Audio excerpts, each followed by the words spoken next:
queremos que seas el mejor.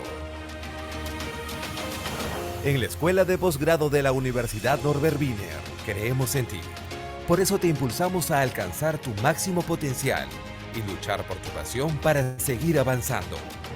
Somos parte del grupo Wiener Carrión y hace más de 50 años impulsamos una experiencia educativa que trasciende en nuestro país. En nuestra escuela de posgrado contamos con más de 12 años de experiencia, brindando así una formación integral en salud, criminalística, educación, gestión pública, investigación, derecho e innovación.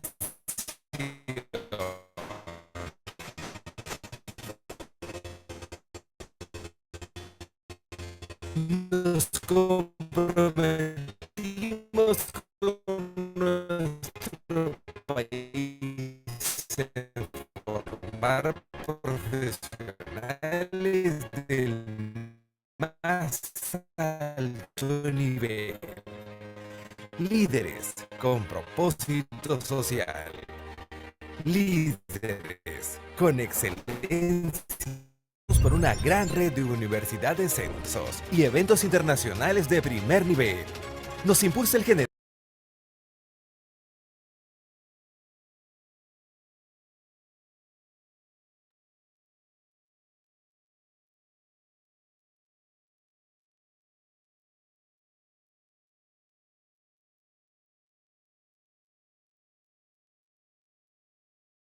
Muy buenas noches con todos, apreciados colegas. Mi nombre es Stephanie Valenzuela Martínez. Soy tecnólogo médico del Laboratorio Clínico y Anatomía Patológica y soy también la coordinadora de la segunda especialidad de hematología.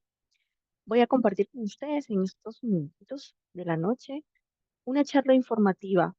Quiero presentarles a ustedes la especialidad, quiero por ahí aclarar algunos puntos y, por supuesto, conocer sus preguntas.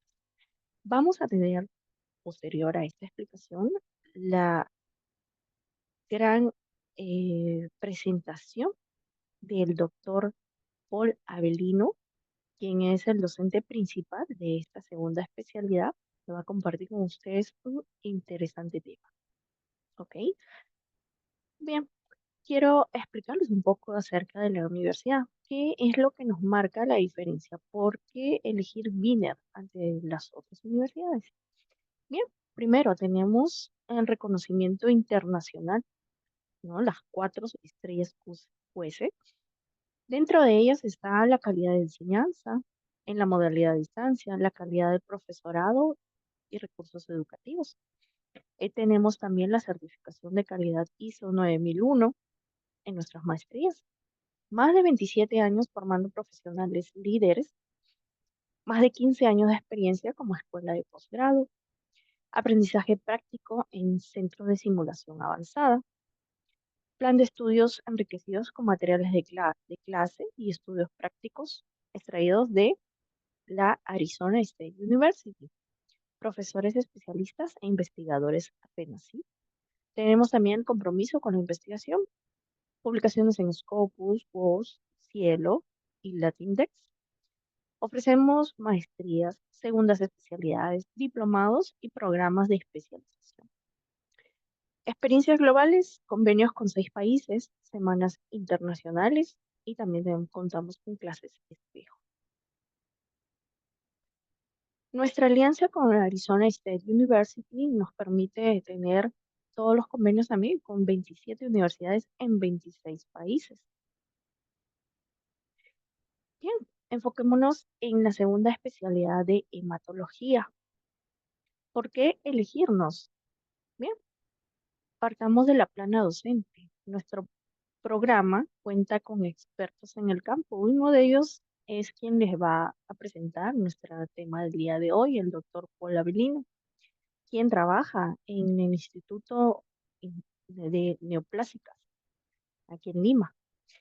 La modalidad ofrecemos en nuestro programa semipresencial, que cuenta con cursos virtuales y también cuenta con los cursos presenciales. Formación integral. Nuestro programa ofrece una combinación equilibrada entre la teoría y la práctica, asegurando el aprendizaje completo y sobre todo especializado. En cuanto a infraestructura, tenemos los laboratorios modernos, ya, de última tecnología, en donde vas a poner en práctica lo aprendido. Objetivos del programa, pues, es adquirir la capacidad de explicar e integrar los conocimientos de química y fisiología de las células sanguíneas y el sistema hemostático. Utilizar de manera apropiada el manejo y asegurar la calidad de los métodos y tecnologías empleados en el diagnóstico hematológico. ¿A quién va dirigido este programa? Licenciados en tecnología médica de la especialidad de laboratorio clínico y anatomía patológica. Bien, lo que nos marca, a diferencia de otros años, es que estamos empleando ya las metodologías activas en nuestros aprendizajes, como es el aula invertida, como es las conferencias, charlas y los métodos de caso.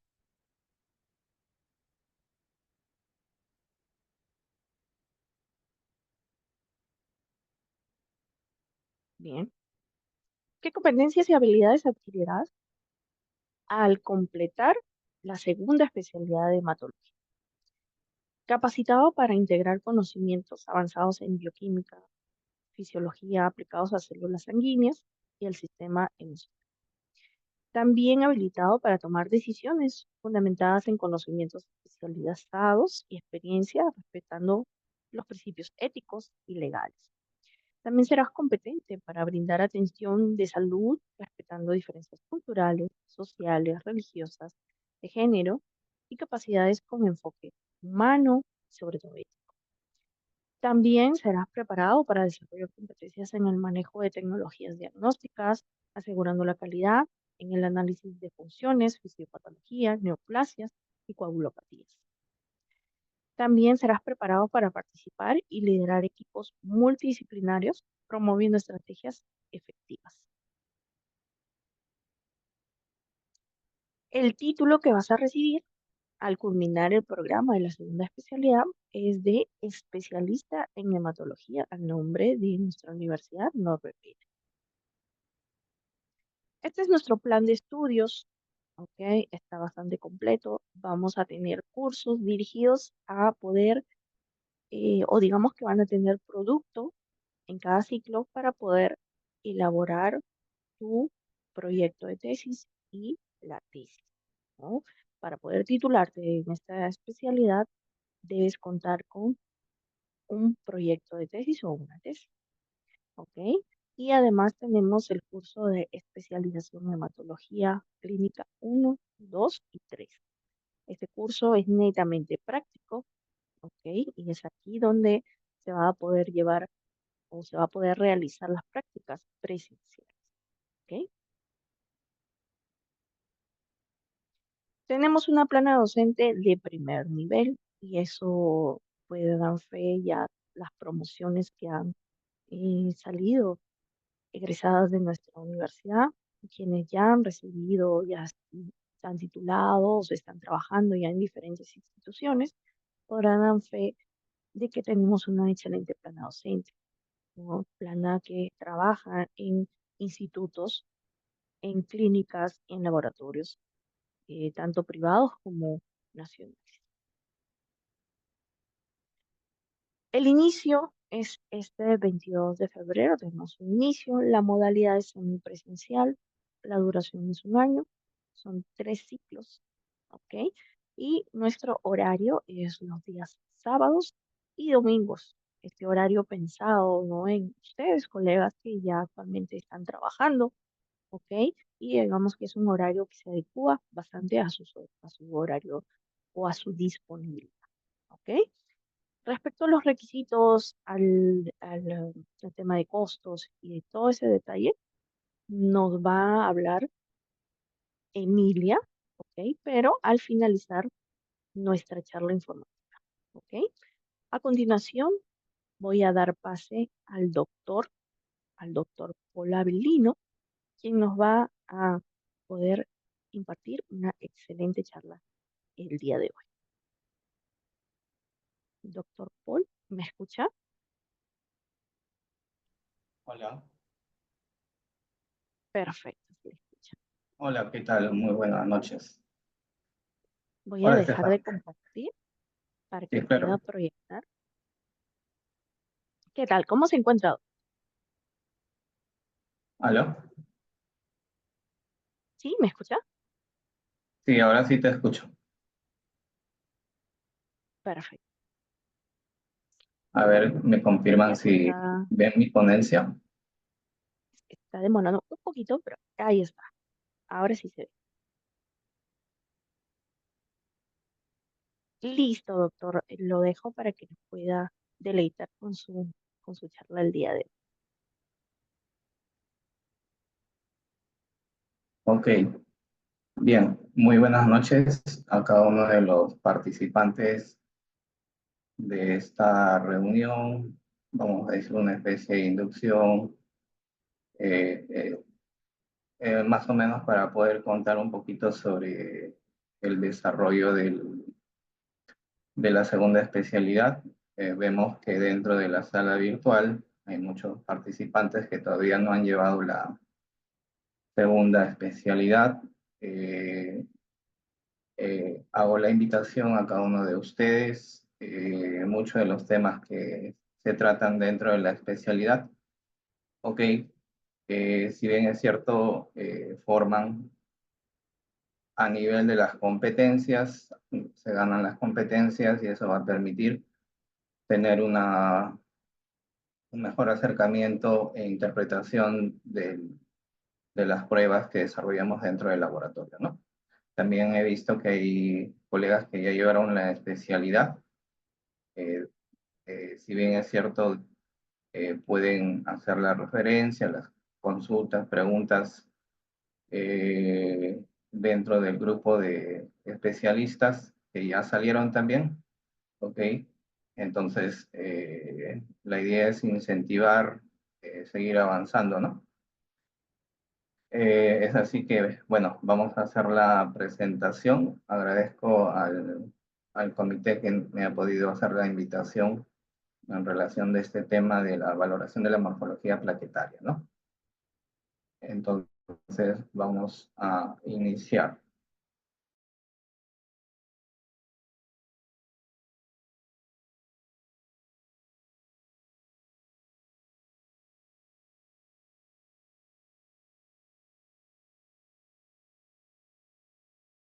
Glucositaria, especialmente en las alteraciones, porque esa valoración va a permitir que la información correspondiente, vamos a decir, de una necesidad para un apoyo diagnóstico, ¿ok? Pueda llegar, en este caso, a las manos del médico, ¿no? Quien va a tomar la decisión clínica con respecto de los hallazgos a nivel de la prueba de hematología. En este caso estaríamos hablando del hemograma. Ok, en ese contexto, entonces, nos es necesario un poco familiarizarnos con los procesos de valoración. Luego vamos a ir recomendando al final sobre lo que corresponde al tema de la valoración. Ok, muy bien. Esta es la agenda que vamos a desarrollar rápidamente, ok, de lo cual vamos a iniciar. Ok, algo importante. Creo que las plaquetas juegan un rol muy importante dentro del laboratorio. ¿Ok? Hablando en términos, en este caso, relacionados al tema de los requerimientos de la calidad analítica, por ejemplo. ¿Ok?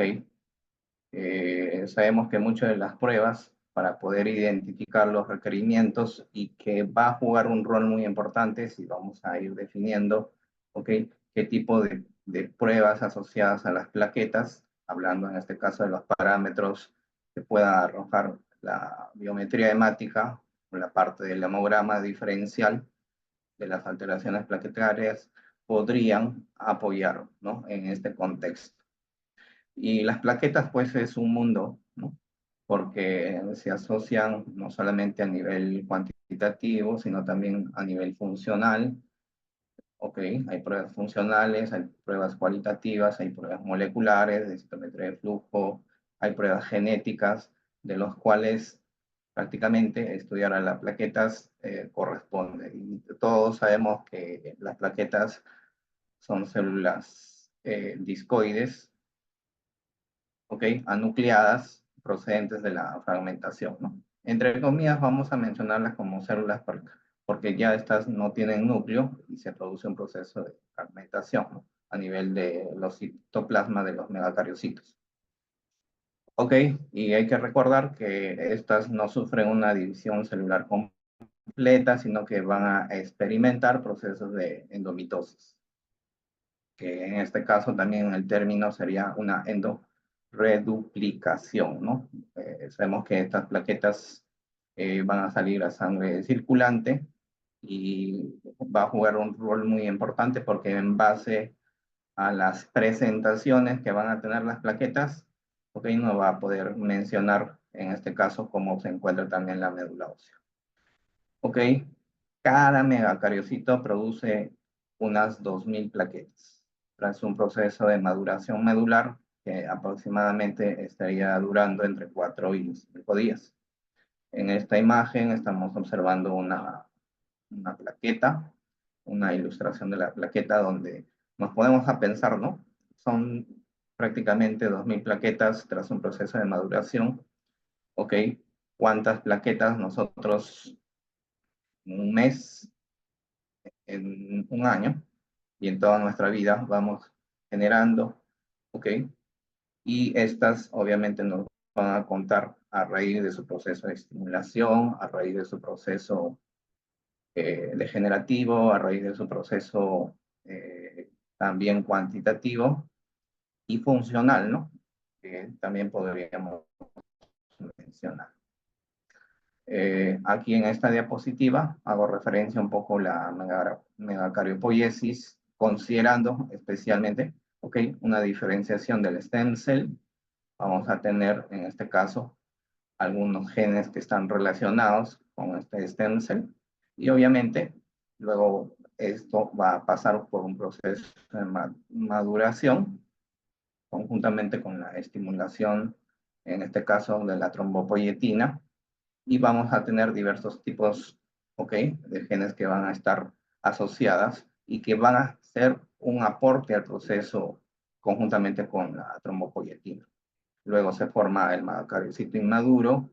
Luego tenemos también la formación y liberación del megacariocito, donde ya también vamos a tener una participación, como por ejemplo el MIH9, ¿no?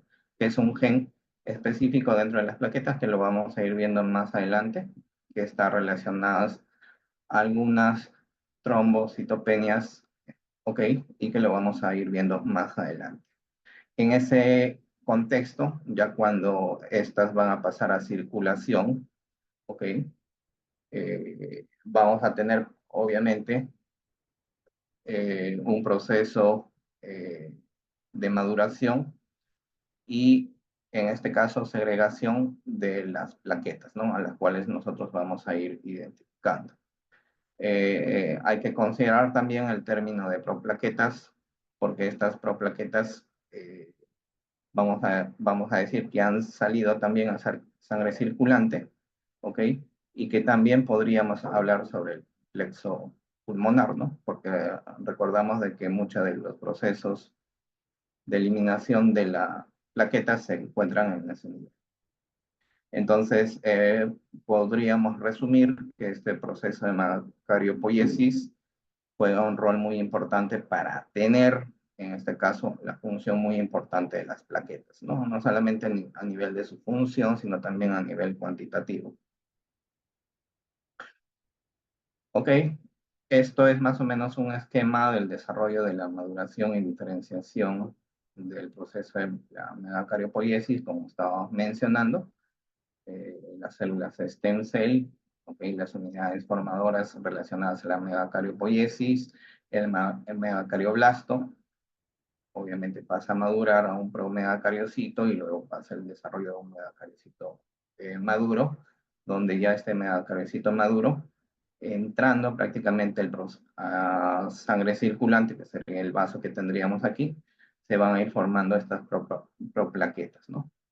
Y también las plaquetas correspondientes que se van a encontrar. Todo esto prácticamente está sujeto, ¿ok?, al tema del endotelio, ¿no?, que va a jugar un rol muy importante al momento tanto del proceso de, en este caso, de la formación de las plaquetas, ¿no?, de la segregación de las plaquetas.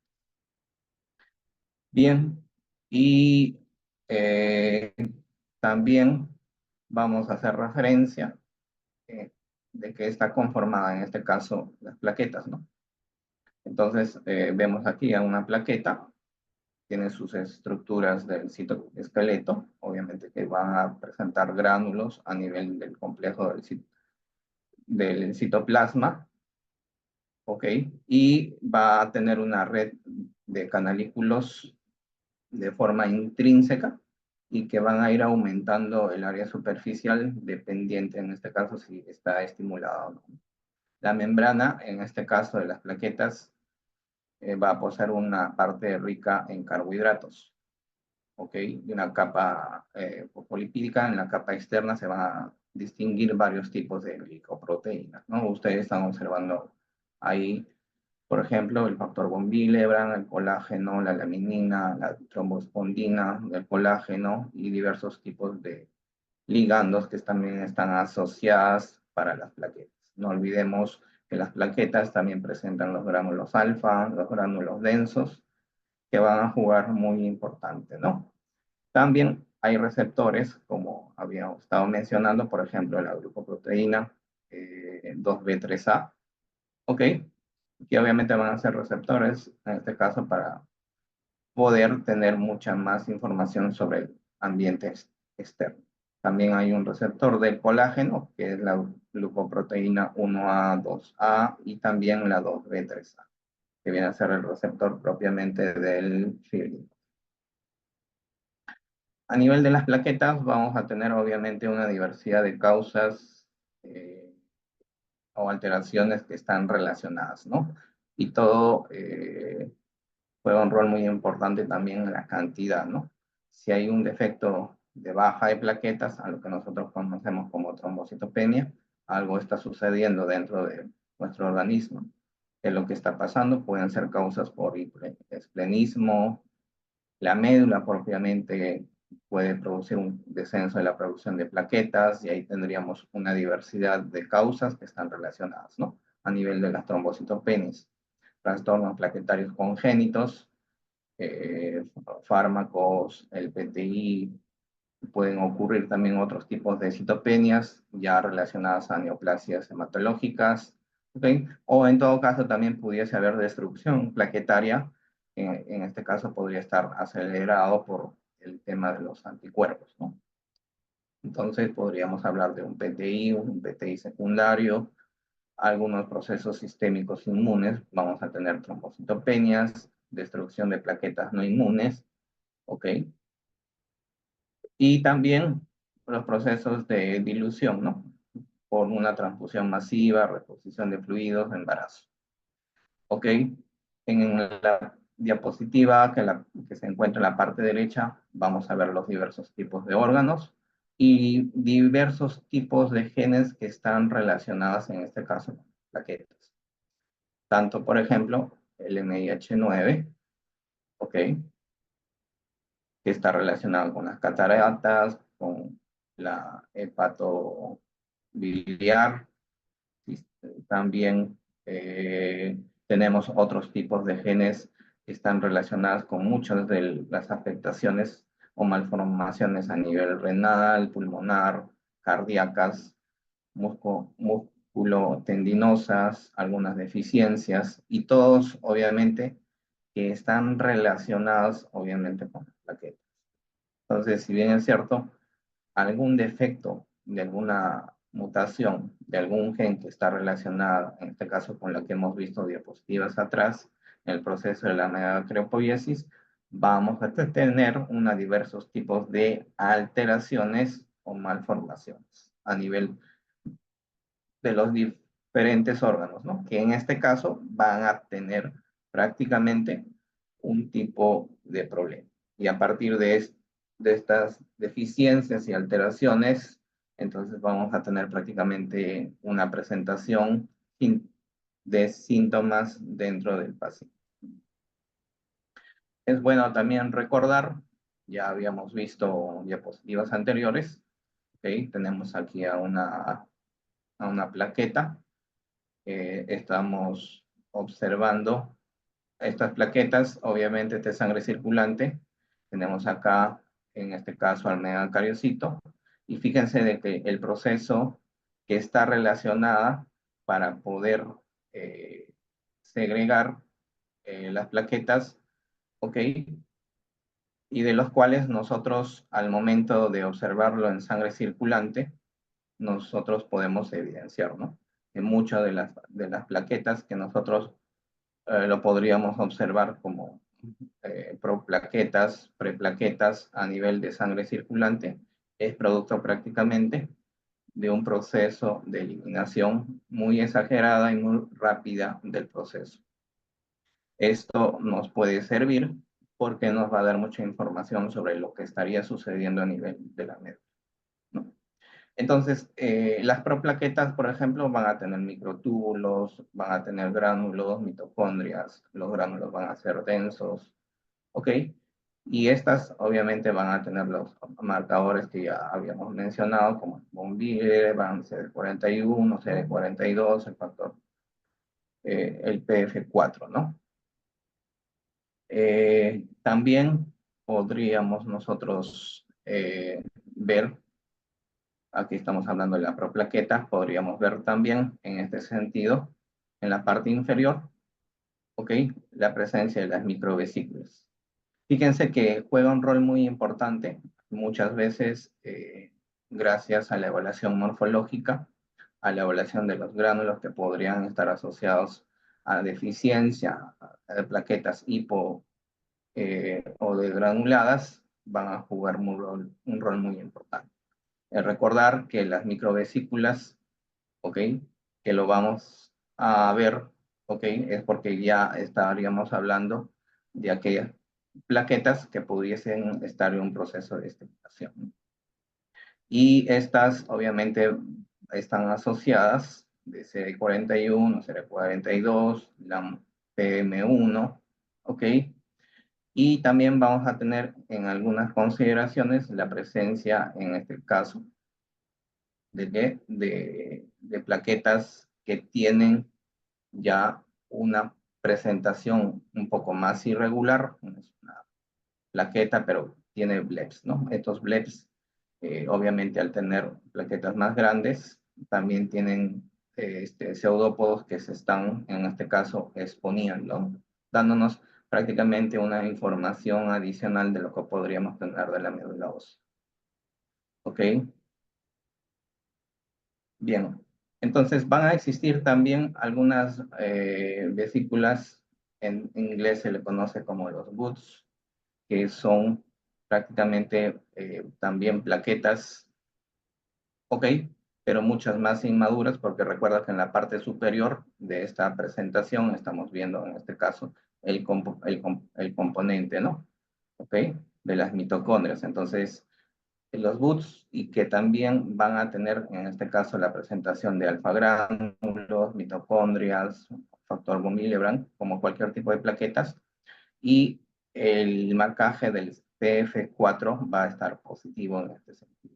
Entonces, desde el punto de vista por citometría de flujo, por marcación molecular, nosotros podríamos tener una evaluación más específica, ¿no? De algunos hallazgos funcionales, ¿ok?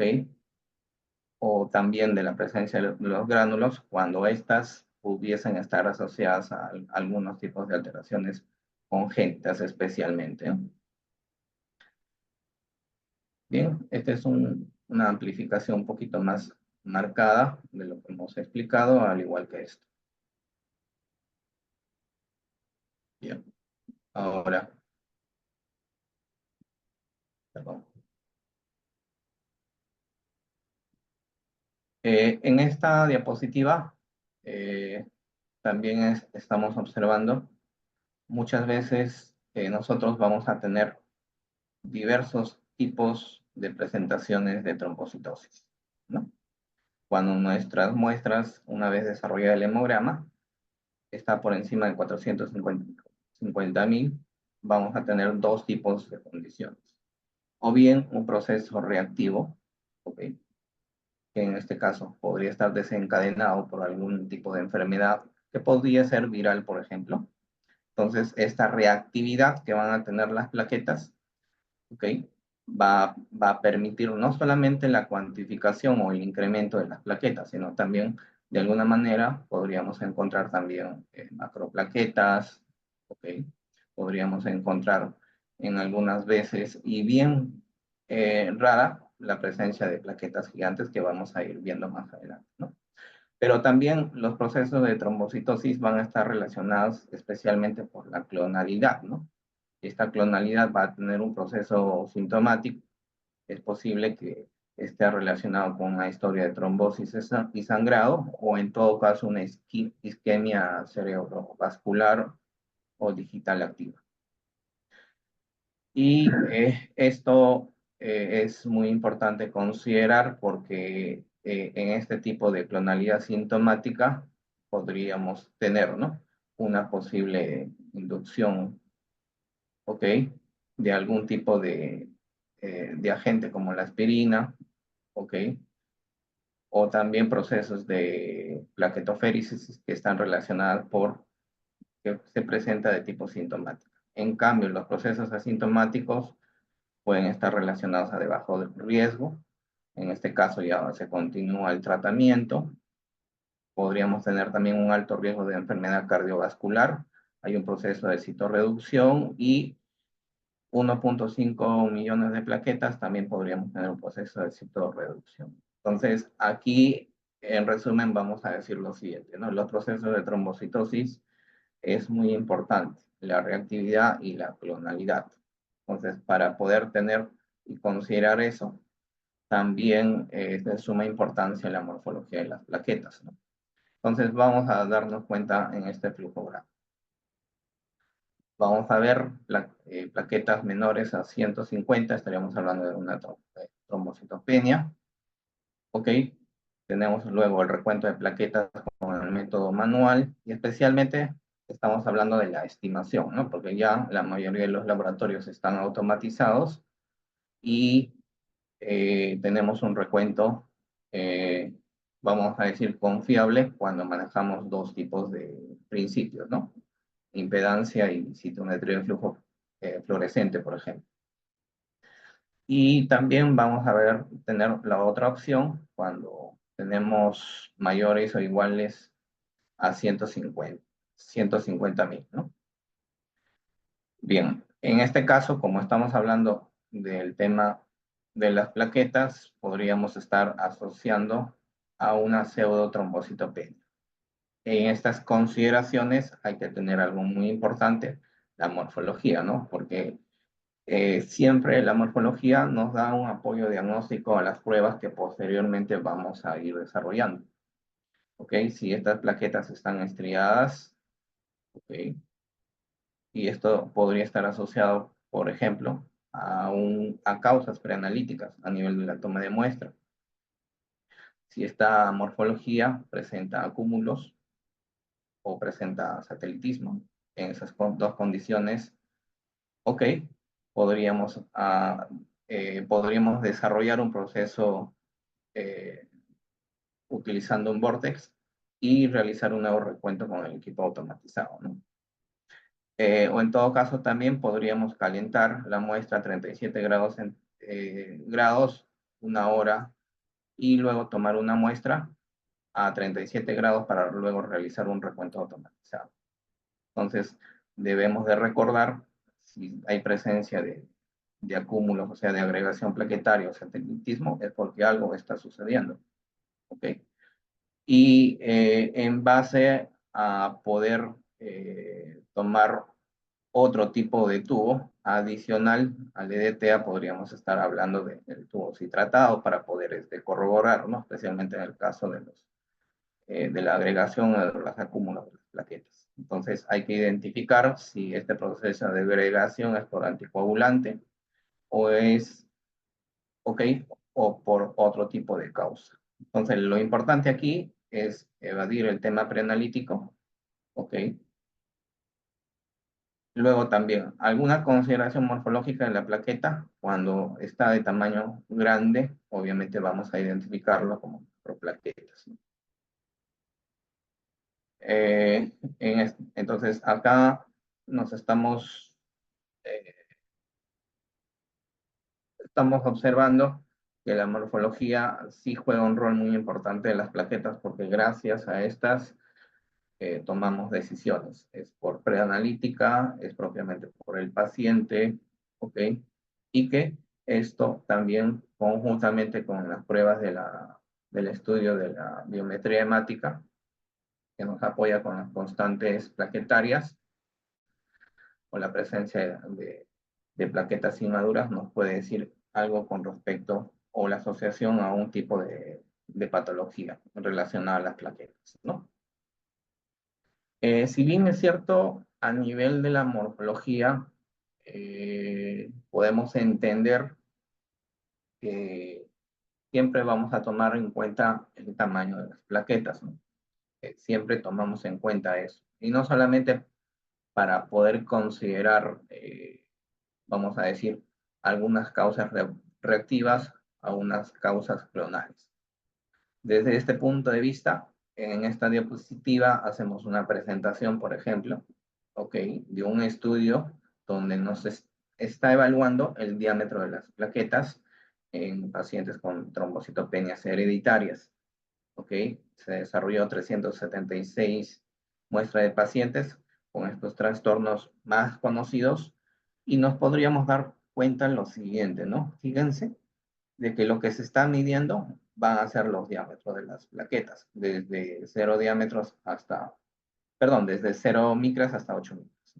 Entonces tendríamos acá, en todo caso, las que son de tamaño grande, las que son de tamaño normal y las que son de tamaño pequeño, conocidas también como microplaquetas. Bueno, en este estudio pudieron también usar muestras controles donde se pudo observar, en este caso, el tamaño de las plaquetas, el tamaño promedio, ¿no? De 2.6 micras. Obviamente porque se desarrolló a nivel del frotis.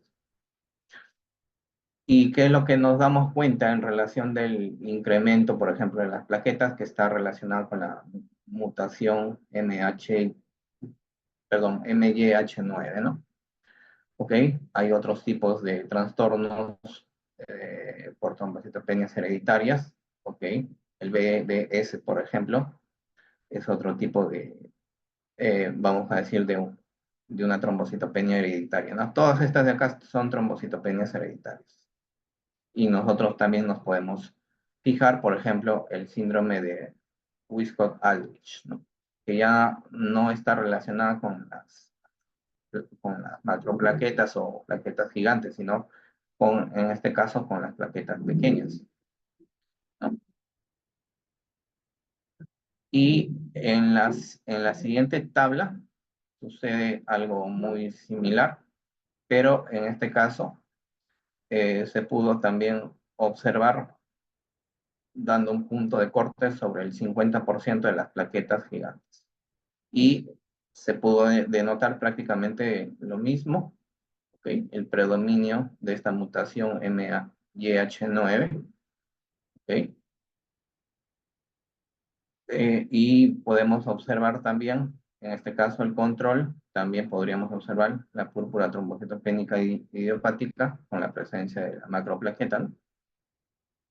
Y también el síndrome de Wiskott-Aldrich, que estaría prácticamente acá. ¿Qué es lo que se quiere denotar prácticamente con estas dos gráficas? En la primera, denotar de que un predominio de plaquetas sean grandes, macroplaquetas o microplaquetas, va a permitir denotar en cantidad, ¿ok? Los hallazgos, ¿no? De algunas alteraciones que están relacionadas con las mutaciones, ¿ok? Y en el lado derecho, denotar, ¿no? De todo ese total de plaquetas que han sido consideradas como plaquetas gigantes, macroplaquetas, microplaquetas, hay un predominio, ¿no? Entonces, prácticamente podríamos hacer un resumen, ¿no? Siguiente, y el autor también menciona eso. El tamaño no siempre es un factor discriminante, ¿no? ¿Okay? Porque vamos a ver una diversidad de causas que están relacionadas con la presencia de macroplaquetas, ¿no? Pero nos dice, excepto en el síndrome del MIH9, ¿no? Donde se va a denotar la presencia de las plaquetas gigantes a predominio. Y también tenemos acá el síndrome de Wiskott-Aldrich, ¿ok? Que es el gen WAS. Y donde se denota el predominio, obviamente, de las microplaquetas. Entonces, desde el punto de vista, vamos a decir, de plaquetas, cuando hay un predominio y también una cantidad, podríamos asociarlos a estos dos tipos de presentaciones, ¿no? Interesante el estudio para aquellos quienes desean seguir con más detalle. Ahí está la referencia. Ok, luego tenemos también acá la evaluación de las plaquetas en las entidades, ¿no? Tenemos acá microplaquetas, macroplaquetas y plaquetas gigantes. Muchas veces vamos a decir lo siguiente, ¿no? Que al momento de evaluar las plaquetas, como son muy pequeñas, ¿ok? ¿De qué nos ayudamos, no? Para poder considerarlas, por ejemplo, entre macroplaquetas y plaquetas gigantes. Entonces, es de suma importancia desde el punto de vista morfológico apoyarnos de los glóbulos rojos. ¿Sí? Si el tamaño de las plaquetas es menor a la mitad de un glóbulo rojo, estamos hablando de una microplaqueta. ¿Ok? En este caso, tendría que medir menos de 3.5 micras, porque un hematí estaría midiendo 7, ¿no? Y cuando hay presencia de microplaquetas, como ya hemos visto en la diapositiva anterior, estamos asociando al Wiskott-Aldrich, ¿no? Al síndrome de Wiskott-Aldrich. También tenemos aquí las macroplaquetas. Para poder ayudarnos, tenemos que buscar un hematíe. Y si esta plaqueta está entre la mitad y el tamaño de un hematíe, o sea, de 3.5 hasta 7 micras, tendríamos, en este caso, una macroplaqueta. ¿Okay? Y si existiese un predominio, ¿okay? Con ciertas características clínicas, podríamos estar asociados a la trombocitopenia de esta mutación ETBV6, ¿ok? Que prácticamente podría ayudar desde un punto de vista la morfología, ¿no? Ahora, también hay que considerar las plaquetas gigantes. Ya son plaquetas que son de tamaño mucho más grande que el glóbulo rojo. Obviamente mediría más de 8 micras esta plaqueta gigante. Tenemos prácticamente tiene una medición de 12.5 micras, ¿no? Y volvemos a hacer la referencia del síndrome del MIH. ¿Ok? Sabemos que el síndrome de mutación MIH9 está relacionado en este caso, ¿ok? Con la enfermedad de Meigen, ¿no? Bien, aquí hay una tablita que está prácticamente relacionada con, vamos a decir, ¿no? Los diversos tamaños que hemos estado mencionando, microplaquetas, plaquetas normales o macroplaquetas o plaquetas gigantes, relacionadas a una presentación de una trombocitopenia o un síndrome, trombocitopénico, ¿no? Cuando hablamos de un síndrome, quiere decir que esto es simplemente recurrente. Y en base a esa recurrencia, ¿ok? Podríamos descartar con las que tienen especialmente un tipo de mutación, ¿no? Y que son de tipo congénito. Bien, aporte del frotis en la morfología de las plaquetas.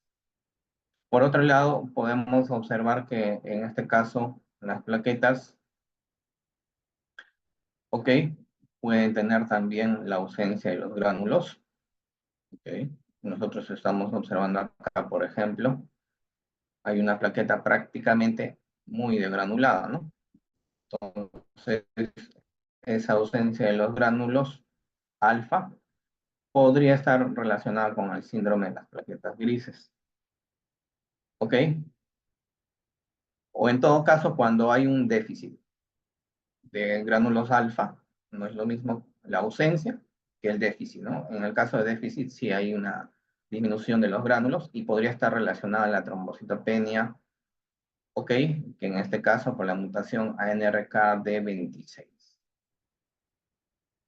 Y en el medio, vamos a ver también en este caso, fíjense que estaríamos prácticamente en una plaqueta gigante, ¿ok? Por encima del tamaño del glóbulo rojo, pero que sus gránulos se han fusionado, ¿no? Algo interesante para demostrar prácticamente, ¿ok? Y muchas veces se podría inclusive confundirse como si fuese un hematíe nucleado, ¿no? Entonces, pero existe una fusión de los gránulos alfa, donde estaríamos relacionados con la trombocitopenia de Paris de Truceo. Entonces, estos hallazgos morfológicos, tanto cualitativos y cuantitativos, creo que va a jugar un rol muy importante, ¿no? Cuando ya es más patognomónico y se relaciona con, en este caso, las presentaciones clínicas, entonces podríamos enmarcar prácticamente a un tipo de caso clínico. Bien, ahora vamos a ver el tema de la valoración, ¿no? Ya hemos estado viendo un poquito el tema de las plaquetas, la composición de las plaquetas, hemos estado viendo los estudios de los diversos tipos de hallazgos a nivel de las mutaciones.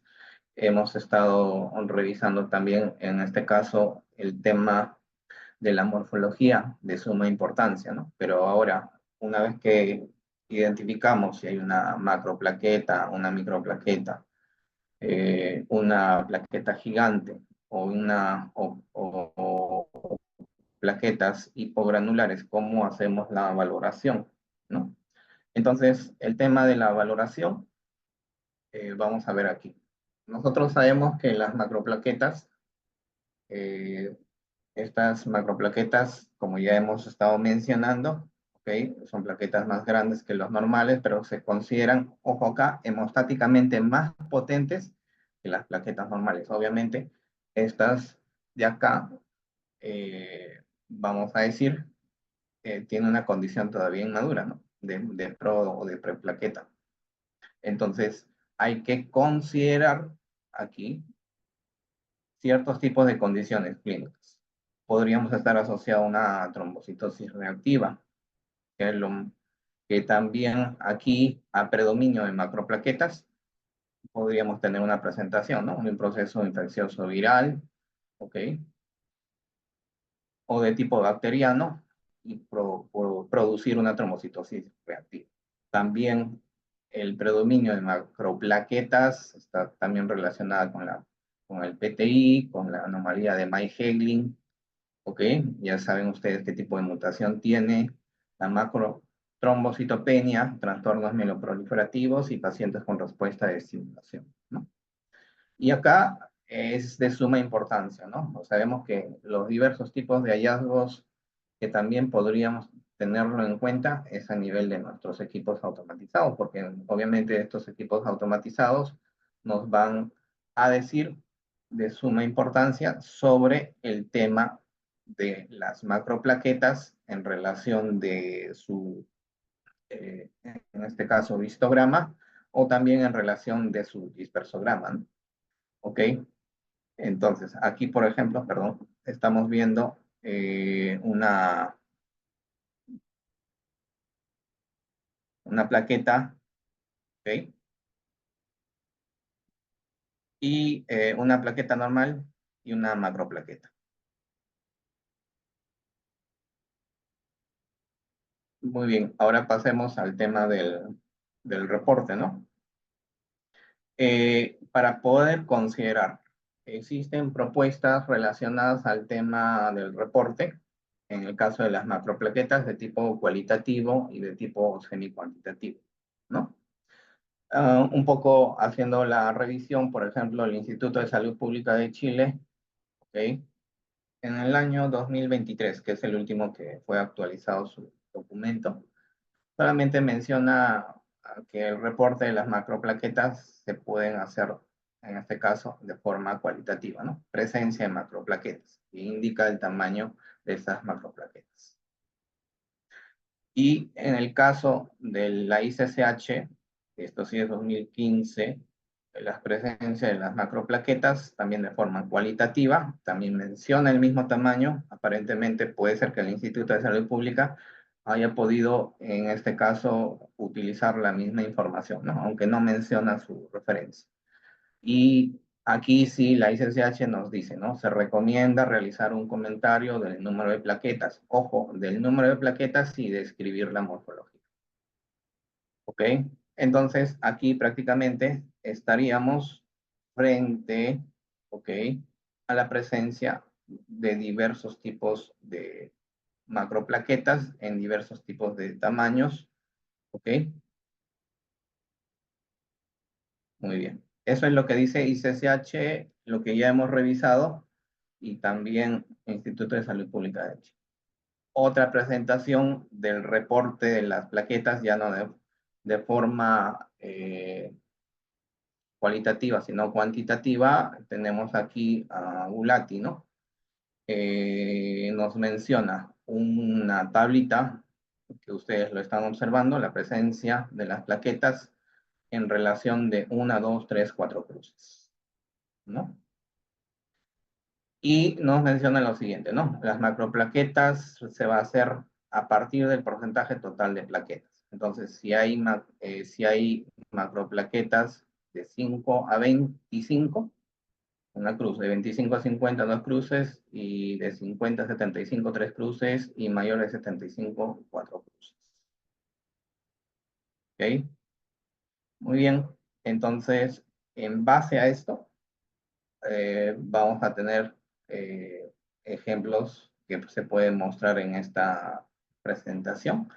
Y esto de acá sería un patrón, por ejemplo, de la presencia de macroplaquetas, ¿no? Obviamente se supone de que se va a tener que revisar más campos, sería del mismo paciente, pero estamos observando acá, por ejemplo, una macroplaqueta. Esa sería prácticamente una presentación asociado, en este caso, de una cruz. En el caso de dos cruces, de 25 a 50 de macroplaquetas, aquí también estamos denotando entre 2 y 3 plaquetas en este campo, ¿no? Acá estamos observando 2. Y en el caso de 3 cruces, fíjense que ya hay un predominio mucho mayor en un campo, ¿no? Ya no es 3, 2, sino 4, hasta 5. Ojo, en un campo, ¿no? Y para 4 cruces ya prácticamente, ok, la mayoría corresponde a macroplaquetas. Algo que quiero denotar acá, ¿no? Es importante considerar. Ustedes se preguntarán, ¿y será la importancia, en este caso de las macroplaquetas, hacer la cuantificación? Yo creo que esta respuesta también va a estar sustentada en el caso ya de los sistemas digitales, porque dentro de los sistemas digitales vamos a tener, vamos a decir, una evaluación ya cuantitativa de las plaquetas, ¿no?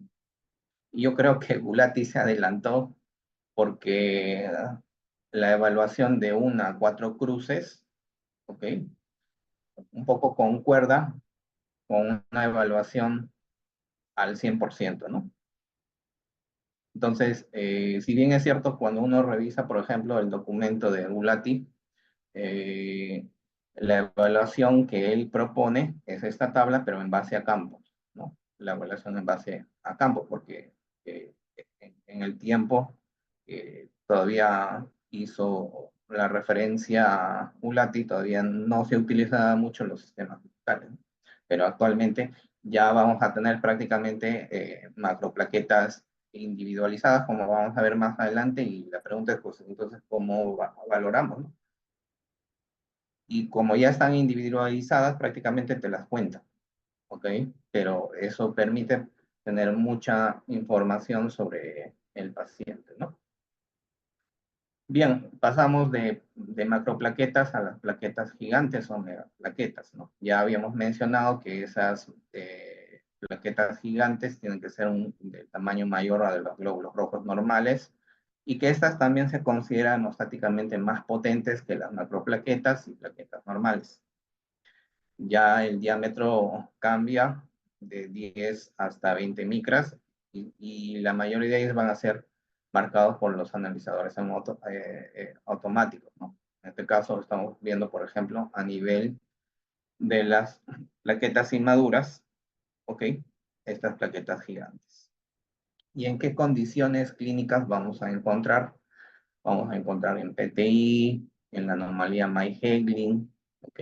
Macrotrombocitopenias, trastornos mieloproliferativos, mielofibrosis idiopática crónica, ¿ok? Siempre vamos a decir, ¿no? Los hallazgos a veces pasan desapercibidos cuando solamente nos enfocamos en serie roja, serie leucocitaria, y dejamos de lado la serie plaquetaria, ¿no? Pero con esta información y cuando posiblemente hay una historia clínica de por medio de un paciente que entra por emergencia, entonces hay que reportarlos, ¿no? Como tal. ¿Y cómo se hace el reporte de las plaquetas gigantes? Vamos a tener también reportes cualitativos y semi-cuantitativos de las plaquetas gigantes. El Instituto de Salud Pública de Chile, que utiliza un reporte cualitativo, ¿no? No solamente presencia de plaquetas gigantes, y hace referencia al tamaño de esas plaquetas gigantes de 10 a 20 micras. Y la ICCH, que es el documento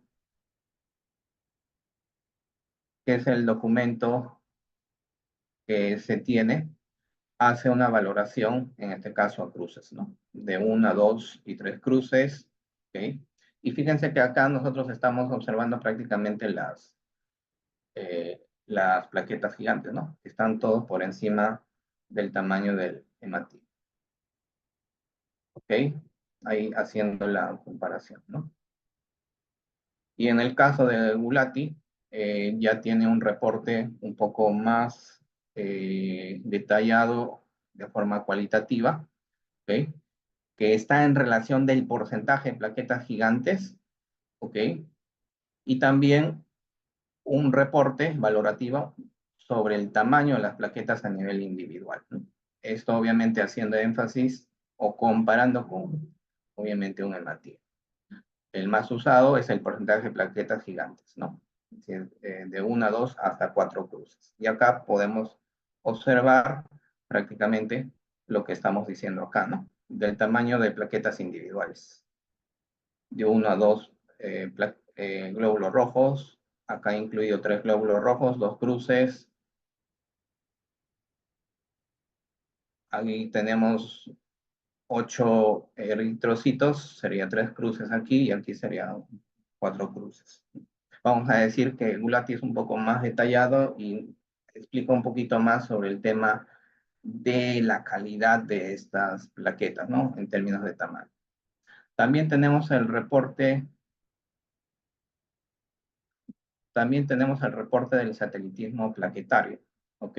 Muchas veces consideramos que el satelitismo plaquetario es un fenómeno in vitro, en donde las plaquetas se van a ubicar a la periferia, en este caso, de neutrófilos, bandas, monocitos, y han existido en diversos tipos de células, ¿no? ¿Esto a qué se debe? Porque al momento de que está expuesto al EDTA, se secuestra el calcio y esto va a producir prácticamente cambios a nivel de la membrana. Y esto permite prácticamente la presencia de los criptantígenos. En otras palabras, la exposición de anticuerpos contra estos antígenos que va a producir el satelitismo, ¿no? Y prácticamente muchos de los libros hacen referencias sobre la presentación de rosetas, ¿no? Que está prácticamente rodeada de las plaquetas. ¿Ok? Vamos a decir también, mucha de la literatura menciona el reporte que va a estar asociado al satelitismo, a desórdenes autoinmunes, linfomas, embarazos, tromboembolismo, pero en sí el satelitismo no está asociado con alguna severidad, ¿no? Severidad clínica, ¿ok? Y aquí ya estamos observando cómo tendría que ser el reporte cualitativo y semicuantitativo, ¿ok? ICCH no menciona ninguna referencia sobre el tema de satelitismo plaquetario. El Instituto de Salud Pública sí indica que hay que reportar como presencia y nos menciona, ¿no?, que es producto específicamente por la exposición del EDT.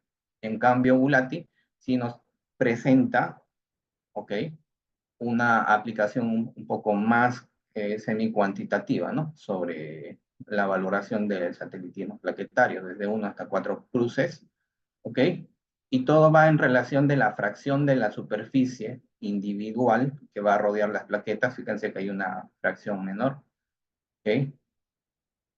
O en todo caso, vamos a decir que en la parte superior evalúa un poco más la calidad, ¿no?, sobre la roseta.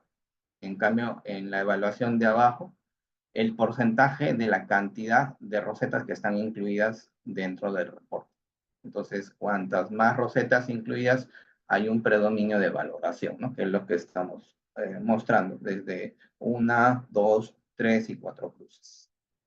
Y ojo, acá hay que considerar que si se ha tenido este proceso de satelitismo, muchas veces está relacionado con las pseudotrombocitopenias, ¿no? Luego tenemos las plaquetas hipogranulares o granulares, que son plaquetas que no van a presentar gránulos, ¿ok?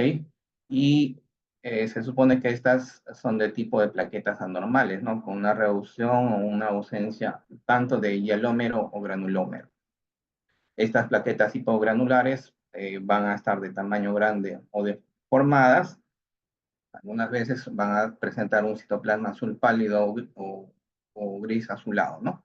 Y estas también pueden formar proyecciones pseudo amorfas dentro de las plaquetas. Aquí, por ejemplo, estamos observando el histograma normal de un paciente y el histograma de un síndrome de plaquetas grises.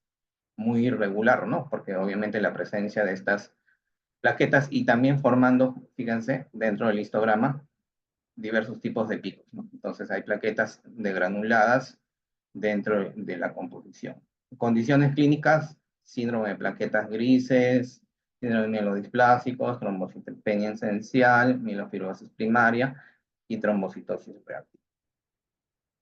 En el caso del reporte, la presencia de las plaquetas degranuladas, que en este caso el Instituto de Salud Pública, y en el caso de la ICCH, solamente también hace referencia a las plaquetas,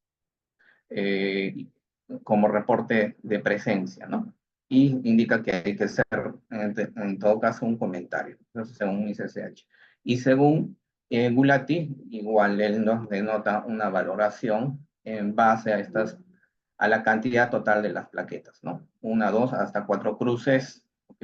Y ustedes están observando, por ejemplo, esto sería la presentación de plaquetas de 1, 2, 3 cruces. Fíjense, ya acá prácticamente ya están degranuladas la mayoría.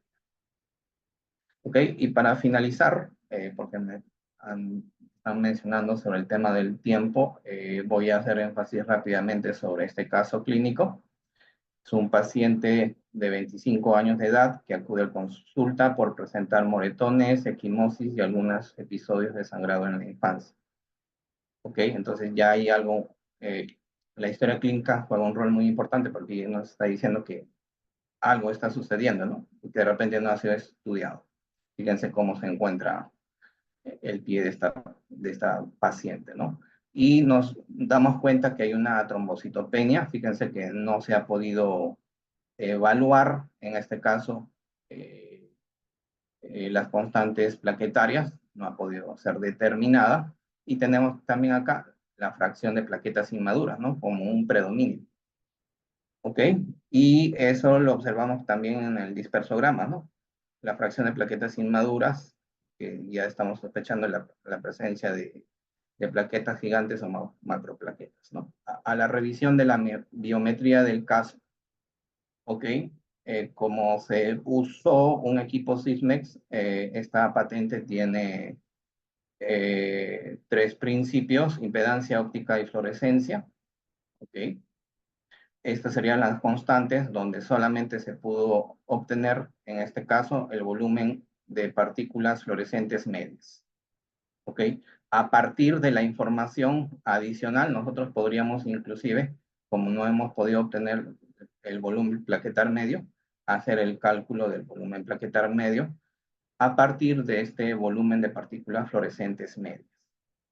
¿Ok? Buscamos dentro de los parámetros RUO, ¿ok? El valor Y, que va a estar relacionada con la medición, obviamente, de las plaquetas, de las constantes, y aplicamos prácticamente, en este caso, el valor 17, la fracción de volumen de partículas fluorescentes medias, ¿ok? Y tenemos prácticamente un volumen plaquetar medio de 19.2. Y nos damos cuenta que está por encima, ¿no? ¿Ok? Aquí tenemos también, si no ha podido calcular el plaquetocrito, nosotros podríamos calcular porque ya tenemos el volumen plaquetar medio y tendríamos también las plaquetas, ¿no? Entonces calculamos los plaquetocritos de cada uno de los recuentos por impedancia, óptica y fluorescencia. Pero sí nos llega a pensar que hay un incremento desmesurado. La misma muestra se pudo pasar por el equipo ADVIA, que tuvo 38 plaquetas y el volumen plaquetar medio de 20, ¿no? Entonces se confirma con la patente anterior y con esta. Nos sale también acá las plaquetas grandes en cruces que determinan, en este caso, por su escatergrama de ADVIA. Entonces nos denota la presencia de macroplaquetas o megaplaquetas o plaquetas gigantes, ¿no? Tenemos aquí ya la morfología. Fíjense cómo se encuentran las plaquetas, ¿ok? Aquí seguimos viendo a la presencia de macroplaquetas, a plaquetas gigantes. Fíjense la morfología. Hay linfocitos, linfos granulares, hay monocitos, y fíjense los neutrófilos, ¿no? Lo que nos llama la atención acá, fíjense que estamos observando entonces macroplaquetas y también una inclusión verduzca azulada, ¿ok? Que está relacionada prácticamente, o bien es un cuerpo de Donlé, o bien es una inclusión que está asociada, en este caso, a un tipo de anomalía plaquetaria. Entonces la pregunta es, ¿cuál sería el reporte que desarrollaríamos para este caso, ¿no? Ahí están las alternativas. Ok, tendríamos, en este caso, nos solicitan una valoración según Gulati. Ok, y la respuesta, para ir rápidamente, porque estoy contra el tiempo, se ha podido enmarcar, en este caso G1, indicando en este caso las plaquetas gigantes, que es por encima del tamaño del glóbulo rojo, como Gs, y también tenemos aquí, en esta misma diapositiva, tenemos hasta G20, ¿no? ¿Eso qué significa?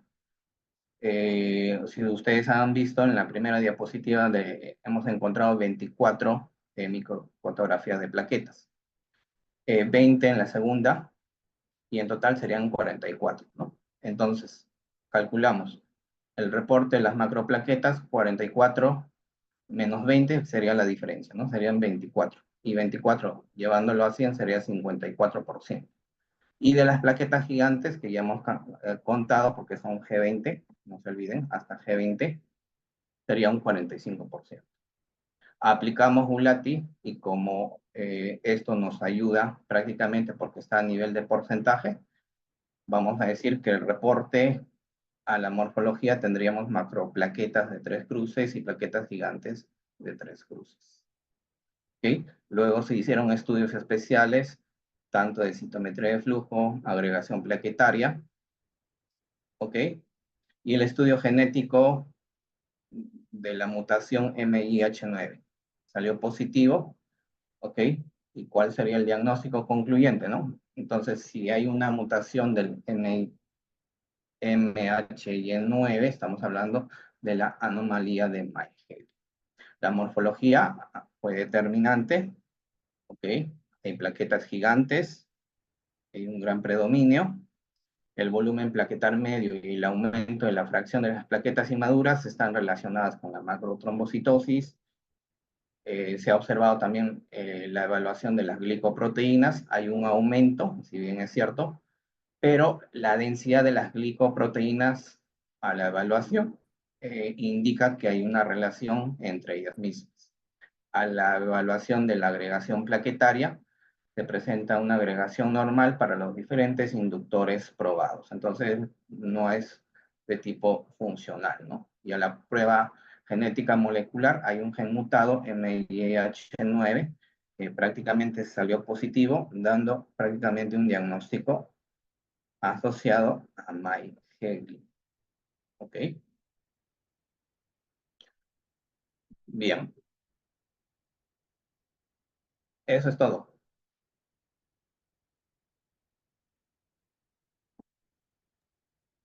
Bien, muchísimas gracias al doctor Paul por su excelente ponencia. Tenemos aquí una pregunta desde el Facebook de parte de Sonia Nat. Buenas noches, profesor. Cuando salen las plaquetas bajas y se confirma que hay en lámina agregados plaquetarios y luego se toma por segunda vez y sale igual, ¿a qué se deberá? ¿El paciente no toma ningún medicamento o existe alguna patología presente? Agregación plaquetaria. Gracias por su respuesta. Estefanía, se entrecortó un poquito la pregunta. ¿Podrías repetir la Claro que pregunta, sí, por favor? claro que sí. Nos dice aquí, buenas noches, profesor. Cuando salen las plaquetas bajas, se confirma que hay en lámina agregados plaquetarios. Luego se toma por segunda vez y sale igual. ¿A qué se deberá? ¿El paciente no toma ningún medicamento o tampoco existe ninguna patología presente? Agregación plaquetaria. Ok, entonces, cuando indica que sale igual, se supone de que estamos frente a un tema y lo más común y convencional que se presenta es, en este caso, por agregación por EDTA, ¿no? El paciente está normal, no hay ningún tipo de alteración, entonces hay una exposición del EDTA y las plaquetas prácticamente van a estar agregadas. Entonces, existe muchos casos, muchos hallazgos en los cuales esta agregación es por EDTA.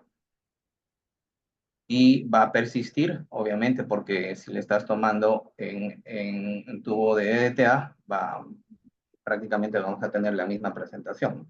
Lo importante aquí es, para poder corroborar que no fuese por EDTA, la agregación, tendríamos que utilizar en este caso un tubo de citrato, ¿no? Y ese tubo de citrato prácticamente nos ayudaría a poder hacer una corrección, porque el volumen del citrato es 1 en 9, multiplicando por 1.3 y ya tendríamos prácticamente el recuento, ¿ok? Considerando que si tenemos un recuento ya sin, vamos a decir, en este caso, sin exposición al DDTA, se debió de haber corregido. Muy bien, doctor. Muchísimas gracias por su respuesta. Ok, no sé si hay alguna pregunta más. A ver, tenemos preguntas.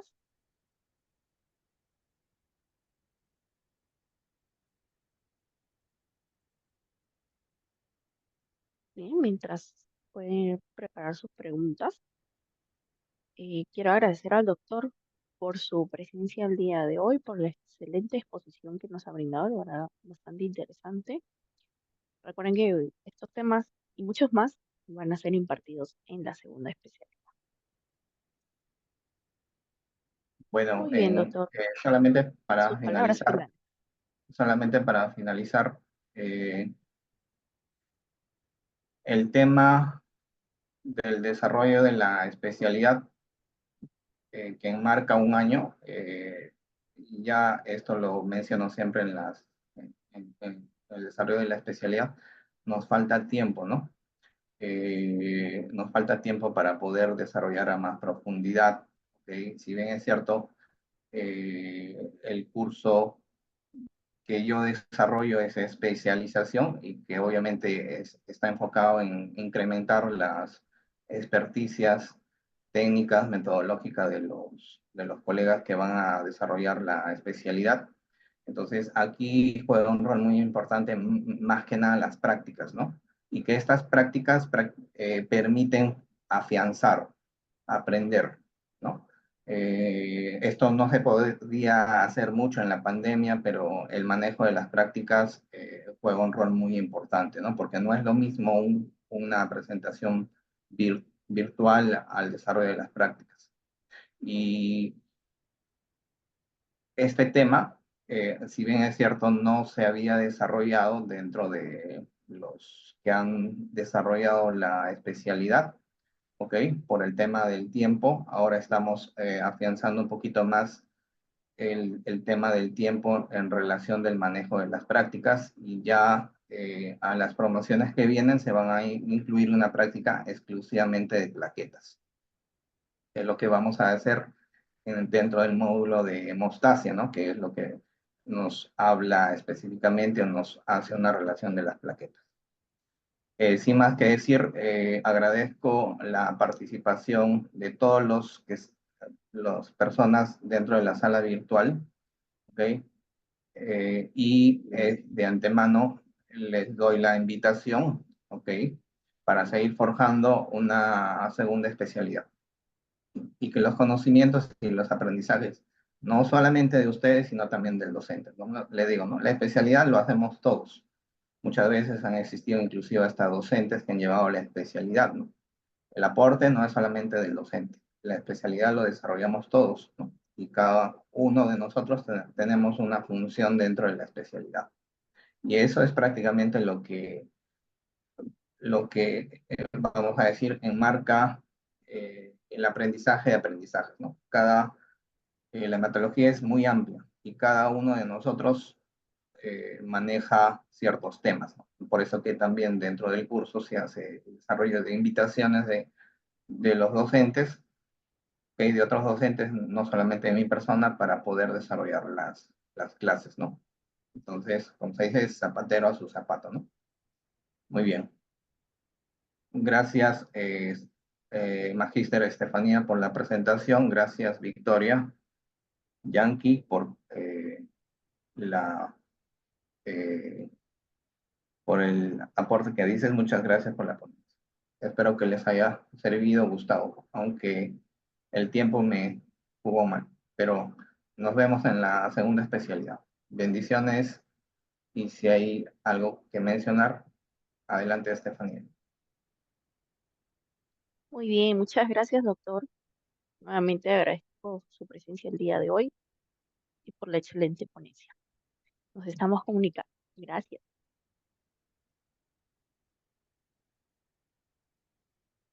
Buenas Bien, noches, gracias. muy bien. Continuamos. Voy a volver a indicar, a dar las indicaciones de cómo es que se lleva la especialidad. Como mencionó el doctor, ya este tema está incluido, así que si les pareció interesante, los invito entonces a inscribirse en la segunda especialidad.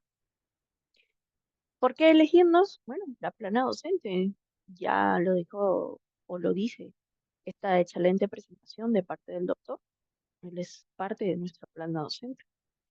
Modalidad, estamos ofreciendo esta modalidad semipresencial que consiste en los cursos, una combinación de cursos virtuales y la parte práctica evidenciada en este curso que lleva a cabo el doctor, ya netamente presencial.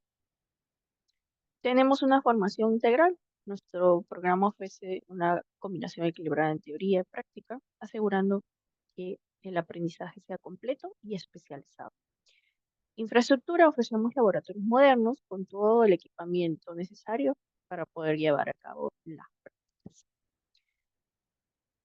Bien, lo que busca el objetivo del programa, adquirir la capacidad de explicar e integrar los conocimientos de bioquímica, fisiología de las células sanguíneas y el sistema hemostático. Utilizar de manera apropiada el manejo y asegurar la calidad de los métodos y tecnologías empleados en el diagnóstico hematológico. ¿A quién va dirigido? Colegas tecnólogos médicos de laboratorio clínico y anatomía patológica. Estamos implementando ahora en este nuevo año la adquisición o bueno, la forma de enseñarte va a ser a través de las metodologías activas, ¿no? Como es el aula invertida, conferencias, charlas, también métodos de caso. Las competencias y habilidades que vas a adquirir al completar esta especialidad va a ser, como lo mencionaba, capacitado para integrar conocimientos avanzados en bioquímica, fisiología, aplicados a células sanguíneas y el sistema hemostático, habilitado para tomar decisiones fundamentadas en conocimientos especializados y experiencia respetando principios éticos y legales, también competente para brindar atención de salud respetando diferencias culturales, sociales, religiosas, género y capacidades, con enfoque humano y ético. Preparado también para desarrollar competencias en el manejo de tecnologías diagnósticas, asegurando la calidad en el análisis de funciones, fisiopatología, neoplasias y coagulopatías. Preparado también para participar y liderar equipos multidisciplinarios, promoviendo estrategias efectivas. Como ven, bastante integral nuestra formación. El título que van a obtener después de culminar todos los cursos es de especialista en hematología, a nombre de la Universidad Norbert. Este es nuestro plan de estudios. Como ven, están conformados 4 cursos cada ciclo. Dentro de cada ciclo vamos a poder prepararlos también en desarrollar su proyecto de investigación y su tesis. Dentro de ellos también, como pueden ver, está el curso de especialización 1, 2 y 3, que es el curso que se lleva a cabo de manera 100% presencial. Los cursos como didáctica, salud pública, bioquímica, que son llevados de manera virtual. ¿Ok? Bueno, nuestra plana docente de primer nivel, uno de ellos conformados por el doctor Paul Avelino, ¿no? En su mayoría conformados por docentes que trabajan en el Instituto de Neoplásicas, ¿ok? Y demás docentes también preparados en investigación. A continuación le daré pase a mi compañera Emilia, que les va a poder explicar cómo se va a llevar la especialidad, los beneficios que tienen y todo ello. Adelante, Emilia. Muy buenas noches, muchas gracias, licenciada Stephanie. Muy buenas noches con todos. Les saluda Emilia García, soy ejecutiva comercial de la Escuela de Posgrado de la Universidad Norbert Wiener. Estoy a cargo de la segunda especialidad de hematología. Comentarles, nosotros estamos iniciando las clases ya este 22 de febrero. Actualmente nos encontramos en los últimos días del proceso de inscripción referente a la segunda especialidad. Mencionarle, la segunda especialidad tiene lo que es una modalidad semipresencial. El tiempo de duración es de 12 meses, que se imparten en 3 ciclos de 4 meses cada uno. Con respecto a los horarios, son todos los sábados y domingos. Los sábados está relacionado de 1:45 de la tarde hasta las 10:45 de la noche. Los domingos es de 7 de la mañana a 10:30 de la mañana. Posterior a ello hay un pequeño break. Nos conectamos nuevamente de 12:15 del mediodía hasta las 4:45 de la tarde.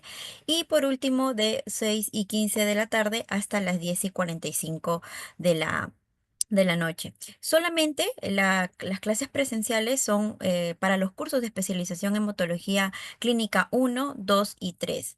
Cabe recalcar que la segunda especialidad gestionada para alumnos que radican tanto en Lima como para provincia.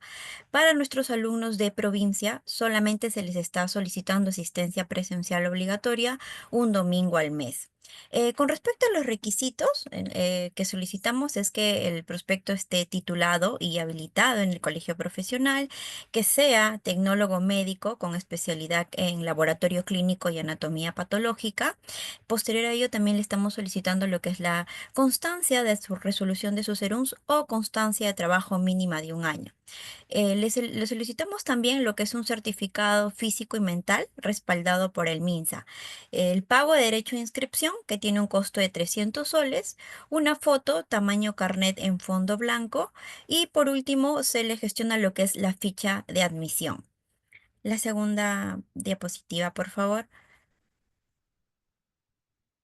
Con respecto a la inversión, comentarles que nosotros actualmente tenemos un beneficio extraordinario, tanto para nuestros egresados de nuestra casa de estudio como para los tecnólogos médicos titulados y habilitados a nivel nacional, ¿no? Para que ustedes puedan separar lo que es una vacante, el primer pago que se tiene que realizar es de 300 soles, que es el derecho de inscripción. Posterior a ello, nosotros le compartimos lo que es la ficha de admisión, nos comparte los requisitos ya mencionados hace un momento y se le gestiona lo que es una carpeta virtual para programar la entrevista de admisión con la coordinadora de la especialidad.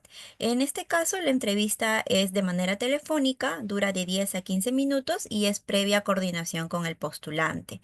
Después de que los postulantes sean admitidos a lo que es la segunda especialidad, nosotros nos estamos poniendo en contacto para proceder con el procedimiento de la matrícula. Mencionarle también que son 3 matrículas de 300 soles que se pagan cada 4 meses, cada inicio de ciclo, y la cuota regular de 780. Actualmente, como mencioné, tenemos el descuento del 20%. Tanto nuestros egresados como los colegiados a nivel nacional van a tener este beneficio, quedando su cuota regular en 624. Mencionarle que esta inversión se mantiene por los 12 meses de estudio y no se incrementa. Actualmente ya nos encontramos en la recta final del proceso de inscripción. Hasta este lunes 3 de febrero contamos con los últimos 3 cupos disponibles. Aquí en el chat estamos dejando los datos de la señorita Milagros Marchán y de mi persona para que ustedes se puedan contactar y estamos atentas a cualquier duda, consulta que ustedes puedan tener. Muchísimas gracias.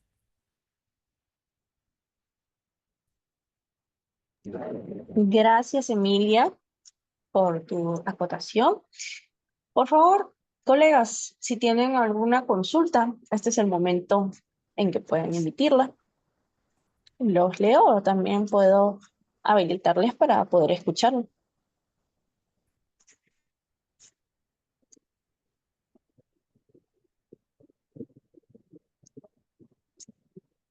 Claro que sí, colegas, recuerden que los horarios son los días sábados y domingos, sábados en la tarde y domingos en la mañana y en la tarde. Los horarios son los sábados de 1:45 de la tarde hasta las 10:45 de la noche y los domingos de 7 de la mañana hasta las 10:45 de la noche. Cabe recalcar que hay en este caso pequeños breaks para el tema de la tarde y casi la tarde-noche.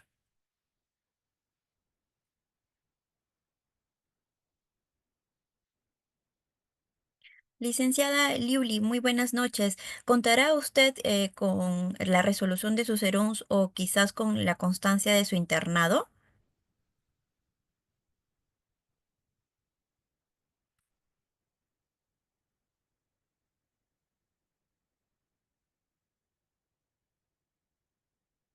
Licenciada Valenzuela, no sé si usted me podría ayudar con respecto a la consulta del licenciado William Casa, por favor. Claro que sí.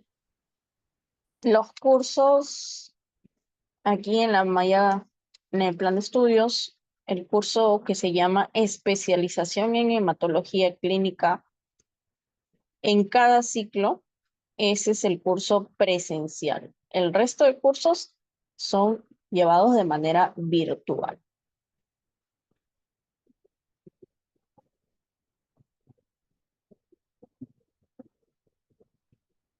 Acá tenemos otra pregunta de la licenciada Nelly. Disculpe, ¿el domingo es todo el día presencial? No, es en la mañana, nada más presencial.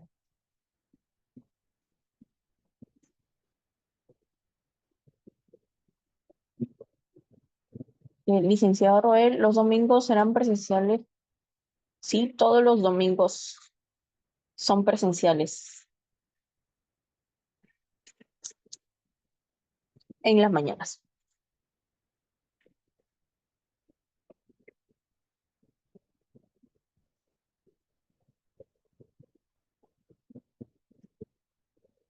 Sí, ¿tenemos alguna otra consulta?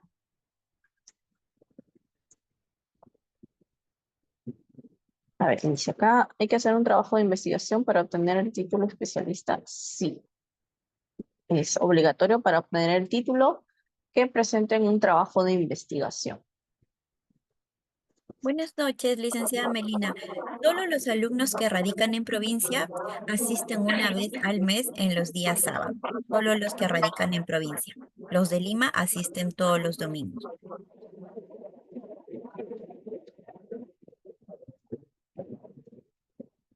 Licenciada Nelly, otra consulta, ¿se dará tolerancia en la llegada de los domingos? Bueno, eso tendría que presentar una justificación, ¿no? Y coordinar con el docente. Lo ideal es que pueda estar en toda la hora, ¿no? Como dijo el doctor Paul, a veces falta tiempo, ¿no? A veces se extiende la clase y es importante que estén presentes en toda la hora de práctica. Y licenciado William, el problema que se me presenta es que al ser personal de guardia por rotación me toca siempre un domingo o dos en ocasiones el domingo. Bueno, ahí sí tendría que verlo o coordinarlo directamente con el docente, ver la forma de cómo podría compensar o cómo podría ser, ¿no? Como indiqué, lo ideal es que pueda usted recibir todas sus prácticas, ¿no? Buenas noches, licenciada Araceli. Los de provincia solamente asisten un domingo al mes.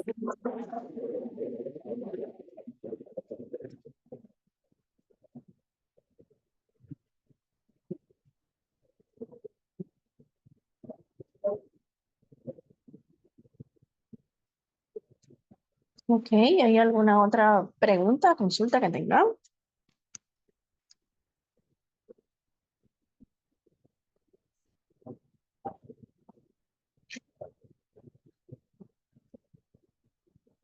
Sí, por el Bien. Facebook Live tenemos dos preguntas más, pero son relacionadas al tema. Esperamos que vamos a brindárselas al docente para tratar de absolverlas en el transcurso. Igual indicarles que hay otras consultas adicional por el chat para poder ayudar a absolver a los participantes. Gracias.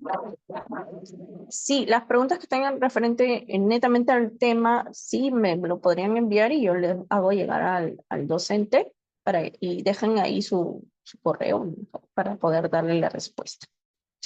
Aquí tenemos otra pregunta.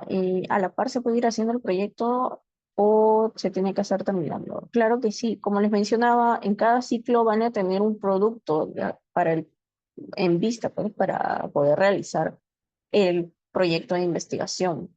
¿Ok? Lo que sí esperamos es que terminado el tercer ciclo ya ustedes tengan ese proyecto listo y puedan sustentarlo ni bien terminen.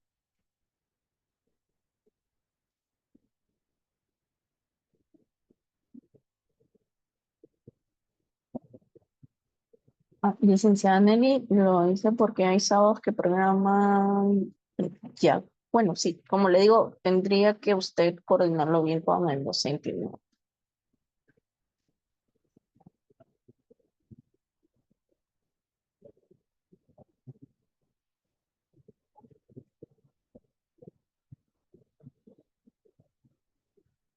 Bien, si no tenemos otra pregunta más. Recuerden, por favor, y estoy proyectando en la pantalla el contacto y también está en el chat el contacto de Milagros y de Emilia para que puedan con ellos asesorarse y poder inscribirse en la segunda especialidad. Bien, colegas, espero contar con ustedes y poder verlos en la segunda especialidad. Yo soy la coordinadora. Vamos a dar por finalizado esta charla el día de hoy. ¿Ya? Y nos vemos en una siguiente oportunidad. Muy buenas noches con todos. Buenas noches, muchas gracias, licenciada Stephanie.